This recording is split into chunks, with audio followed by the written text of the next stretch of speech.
Turn a blind eye.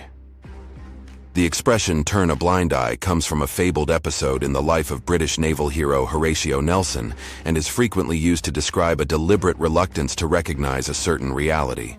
Nelson's ships faced a sizable Danish-Norwegian force in the Battle of Copenhagen in 1801. Nelson is said to have brought his telescope to his bad eye and casually declared, "I really do not see the signal," when his more conservative superior officer signaled for him to leave. He eventually achieved a resounding triumph. Although some historians now believe that Nelson's well-known remark was only a fable created on the battlefield, the expression, turn a blind eye, is still in use. White elephant. Until 1917, Thailand's national flag featured a white elephant, which was revered as a very sacred animal. However, white elephants were also used as a subtle kind of punishment. Legend has it that a Siamese king would give a white elephant as a gift to a subordinate or rival who had offended him. The creatures were purportedly a reward, but caring for one sometimes put the receiver in financial disaster because they were so expensive to feed and shelter. Unknown rulers may have given such a passive-aggressive gift in the past, but the phrase has now evolved to refer to any weighty item, whether it be a pachyderm or not. Crocodile tears.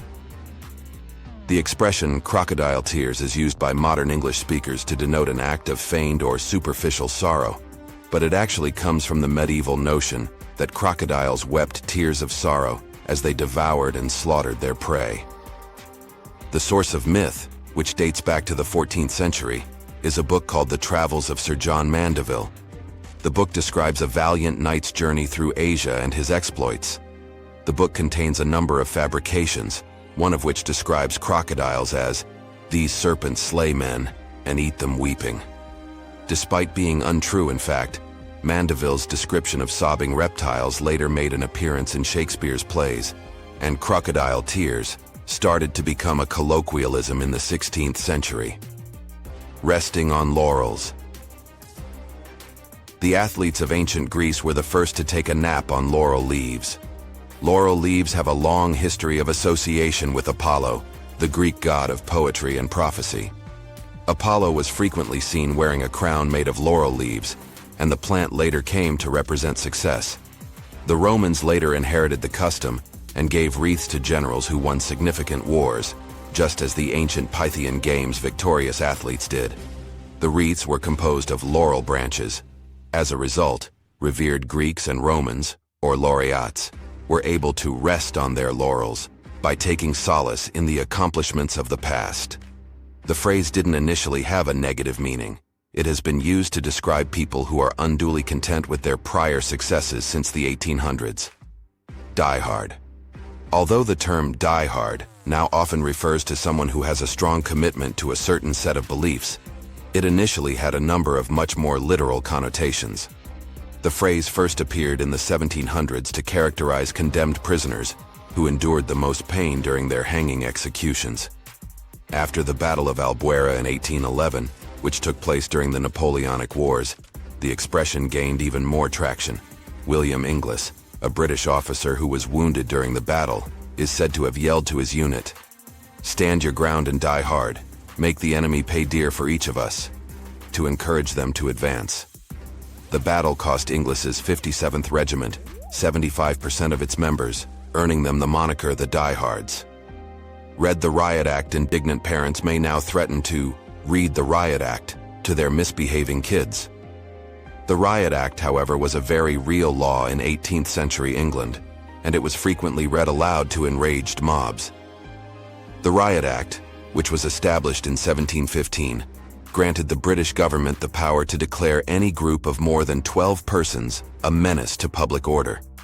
A public authority would then recite a brief passage from the Riot Act and instruct the crowd to disperse themselves and peaceably depart to their habitations.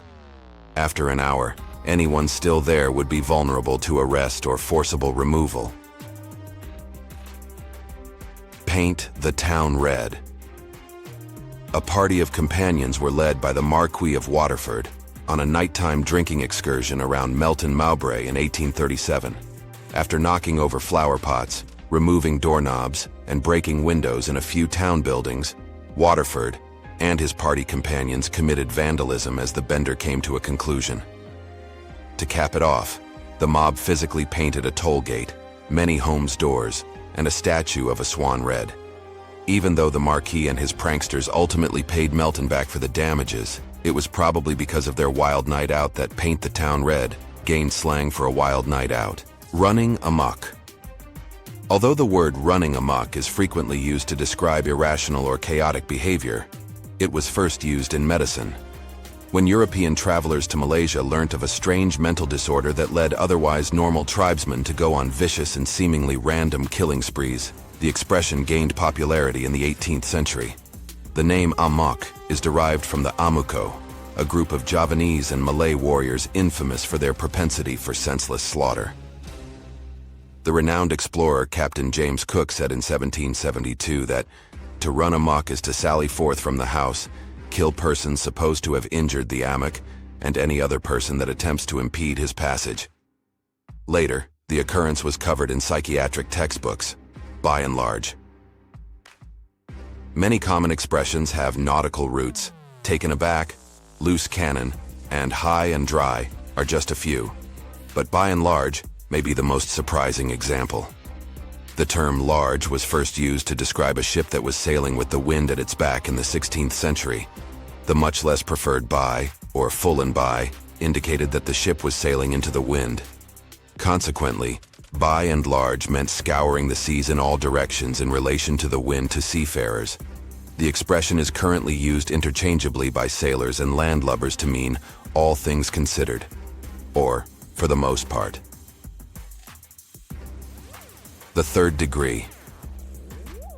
The phrase "the third degree," which is frequently used to describe drawn-out or laborious interrogations, has a number of origin stories. Another explanation attributes the term to Thomas F. Burns, a 19th-century New York City policeman who used the pun "third-degree Burns" to describe his tough interrogation technique. One hypothesis claims the phrase refers to the several degrees of murder in the criminal code. The Freemasons, a centuries-old fraternal order whose members must pass difficult tests before becoming third-degree members, or Master Masons, are where the statement actually most likely originated.